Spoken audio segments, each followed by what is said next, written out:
ಏನು ಪಹಲ್ಗಾಮ್ ದಾಳಿಗೆ ಭಾರತ ಕೋತ ಅಂತಿರುವಂತ ಈ ಸಂದರ್ಭದಲ್ಲಿ ಯುದ್ಧ ಬೇಡ ಅಂತ ಮೊನ್ನೆ ಸಿಎಂ ಸಿದ್ದರಾಮಯ್ಯ ಅವರು ಹೇಳಿಕೆಯನ್ನ ಕೊಟ್ಟಿದ್ರಲ್ಲ, ಈಗ ಉಲ್ಟಾ ಹೊಡೆದಿದ್ದಾರೆ.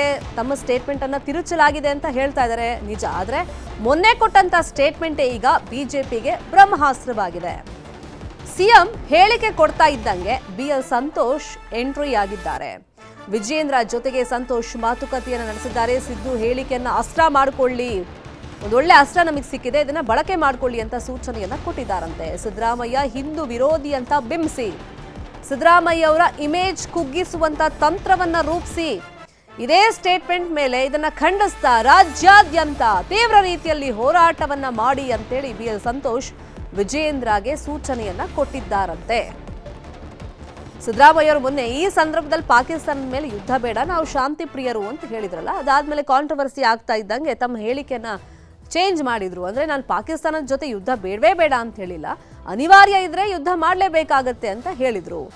ಈಗ ಸಿದ್ದರಾಮಯ್ಯ ಅವರು ಮೊದಲು ಕೊಟ್ಟಂತ ಸ್ಟೇಟ್ಮೆಂಟ್ ಮೇಲೆನೆ ಅವ್ರ ಇಮೇಜ್ ಕುಗ್ಸೋವಂತ ಎಲ್ಲಾ ಕೆಲಸ ಆಗಬೇಕು, ಈ ನಿಟ್ಟಲ್ಲಿ ಹೋರಾಟಗಳಾಗಬೇಕು ಅಂತ ಹೇಳಿ ಬಿಎಲ್ ಸಂತೋಷ್ ವಿಜಯೇಂದ್ರಗೆ ಸಲಹೆ ಕೊಟ್ಟಿದ್ದಾರಂತೆ.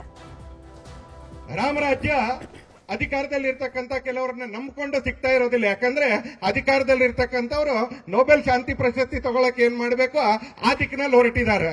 ನಮ್ಮ ಕೆಲವು ನಾಚಿಕೆಗೆಟ್ಟ ನಮ್ಮ ರಾಜಕಾರಣಿಗಳಿದ್ದಾರೆ, ಕರ್ನಾಟಕದ್ದು ಸೇರಿಸಿ ಟ್ವೀಟ್ ಮಾಡ್ತಾರೆ, ಟೂರಿಸ್ಟ್ಗಳ ಹತ್ಯೆ ಆಯ್ತು ಅಂತ.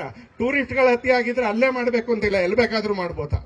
ಕೇವಲ 26 ಭಾರತೀಯರ ಹತ್ಯೆ ಆಗ್ಲಿಲ್ಲ, 26 ಜನ ಯಾತ್ರಿಗಳ ಹತ್ಯೆ ಆಗ್ಲಿಲ್ಲ, 26 ಜನ ಪುರುಷರ ಹತ್ಯೆ ಆಗ್ಲಿಲ್ಲ, 26 ಹಿಂದೂ, 26 ಭಾರತೀಯ, 26 ಯಾತ್ರಿ, 26 ಪುರುಷರ ಹಲ್ಲೆಯನ್ನ ಇವತ್ತು ರಾಮರಾಜ್ಯದ ಕಡೆಗೆ ಒಂದೊಂದೇ ಹೆಜ್ಜೆ ಹಾಕ್ತಾ ಇರತಕ್ಕಂಥ ಭಾರತದಲ್ಲಿ ಮಾಡುವಂತ ದಾರ್ಷ್ಟ್ಯ ಮತ್ತು ಅವರಿಗೆ ಮಾನಸಿಕವಾಗಿ, ಶಾರೀರಿಕವಾಗಿ, ವ್ಯಾವಹಾರಿಕವಾಗಿ ಸಹಕಾರಿಯಾಗಿ ನಿಲ್ತಕ್ಕಂಥ ಒಂದು ಬಹುದೊಡ್ಡ ವರ್ಗ ನಮ್ಮ ದೇಶದಲ್ಲಿದೆ ಇವತ್ತಿನ.